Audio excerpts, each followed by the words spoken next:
বাজার নিয়ে যাতে বোঝা যাচ্ছে তিনটা অ্যাঙ্গেলে কাজ করার সম্ভাবনা আছে। একটা হচ্ছে যে সাপ্লাই সাইড, অর্থাৎ কিভাবে উৎপাদন বাড়িয়ে সরবরাহটাকে আমরা বাড়াতে পারি, সেটা না হলে বাজারকে পজিটিভ একটা ইম্প্যাক্ট নিয়ে আসে। আরেকটা জিনিস উঠে এসছে, এটা হচ্ছে কস্ট পুশ, যেটার মধ্যে ট্যাক্স পলিসি আছে, এটার মধ্যে ডিসটরশন, যেমন চাঁদাবাজি ইত্যাদি এই ইস্যুগুলো উঠে এসছে। সেই জায়গাগুলোতে কাজ করতে হবে যাতে এটার এই কস্ট পুশ এলিমেন্টটা আমরা কমিয়ে কন্ট্রিবিউট করে দেখতে পারি।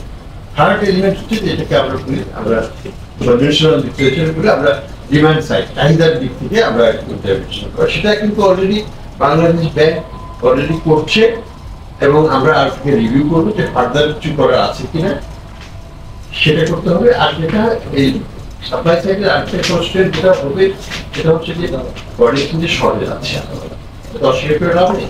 শর্টেজের কারণে আমাদেরকে যতক্ষণই আমরা হয়তো ইম্পোর্ট করতে পারতাম, আমরা অতক্ষণ ইম্পোর্ট করতে পারছি না, সেটার একটা ইম্প্যাক্ট তো বাজারে থাকবে।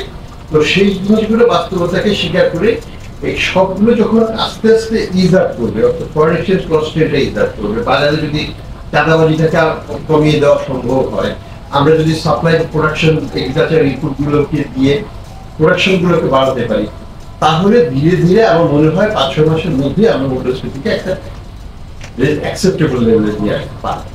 এটা আমাদের আশা। কাজ করতে হবে, সময় দিতে হবে এবং অনেক জায়গাতে কাজ করতে হবে। তো দেখা যাক, আমি তো চেষ্টা করবো।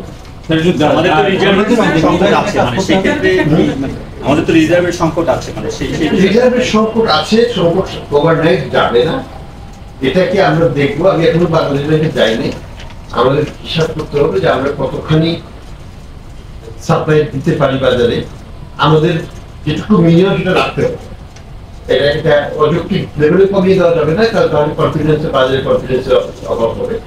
সেটাকে দেখে কতখানি ম্যাক্সিমাম সাপ্লাই দেওয়া যায় এই আমদানিকে বাড়ানোর ব্যাপারে, অথবা কিছু পেমেন্টস এরিয়া যেগুলো হয়ে গেছে সেটাকেও তো আমাকে ইজ আপ করতে হবে।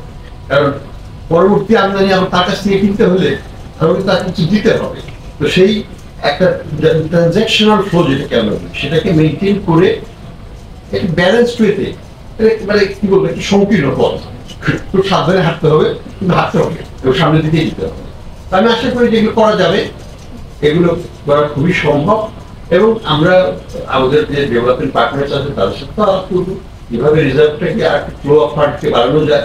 সব মিলিয়েই চেষ্টাটা হবে এবং ইনশাল্লাহ কয়েক মাস পরে আমরা হয়তো ফল দেখা শুরু করবো। বহুল আলোচিত ব্যাংকিং কমিশন নিয়ে